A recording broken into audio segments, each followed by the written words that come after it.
লাইফে প্রেম আসবে যাবে, কিন্তু first love stage for ever. ছোট পর্দায় তৌসিফ মাহবুব মানেই রোমান্টিক গল্পের নির্ভরযোগ্য নাম। তিশা কিংবা সাবিলা নূরের সঙ্গে তার জুটি দর্শকদের বহু হিট নাটক উপহার দিয়েছে। তবে পুরনো রসায়ন ভেঙে এবার তিনি হাজির হচ্ছেন একেবারে নতুন চমক নিয়ে।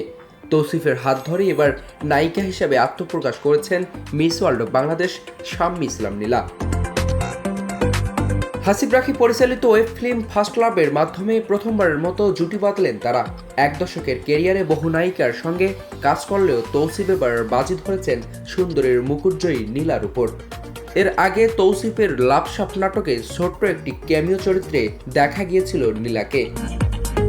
নতুন এই জুটি প্রসঙ্গে তৌসিফ মাহবুব বলেন, অনেকদিন ধরেই দর্শকরা চাইছিলেন নতুন জুটি নিয়ে কাজ করি। এরপর যখন কথা হলো দেখলাম সে ভীষণ আগ্রহী এবং ডেডিকেটেড। অন্যদিকে সুন্দরী প্রতিযোগিতা থেকে উঠে আসা শাম্মী ইসলাম নীলা নিজেকে মডেলের চেয়ে কন্টেন্ট ক্রিয়েটর বলতেই বেশি স্বাচ্ছন্দ্য বোধ করেন। তিনি বলেন, বিউটি পেজেন্ট থেকে বের হয়ে বেশ কিছু ফটোশুট ও বিজ্ঞাপনে কাজ করেছি। ভালো সুযোগের অপেক্ষায় ছিলাম। তৌসিফ ভাইয়ের মাধ্যমে যখন ফার্স্ট লাভের গল্পটা পেলাম, চরিত্র পছন্দ হলো, তখন আর না করিনি। সহশিল্পী হিসেবে তৌসিফের প্রশংসায় পঞ্চমুখ নীলা। তিনি জানান, আগে থেকেই পরিচয় থাকা এবং তৌসিফ ভীষণ সাপোর্টিভ হয় কাজটা তার জন্য সহজ হয়েছে। রিহার্সেল থেকে শুটিং সব ক্ষেত্রে তৌসিফ তাকে গাইড করেছেন।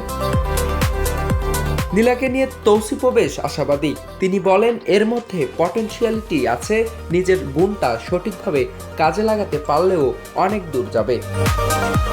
দর্শকরা এই জুটিকে কিভাবে গ্রহণ করেন তার উপর নির্ভর করছে তাদের পরবর্তী কাজ। যদিও নীলা জানিয়েছেন নতুন আরেকটি প্রজেক্ট নিয়ে এরই মধ্যে কথাবার্তা চলছে। ব্যক্তিগতভাবে নীলার পছন্দের শিল্পীর তালিকায় রয়েছেন আফরান নিশো, শাকিব খান, অপূর্ব ও জোভান।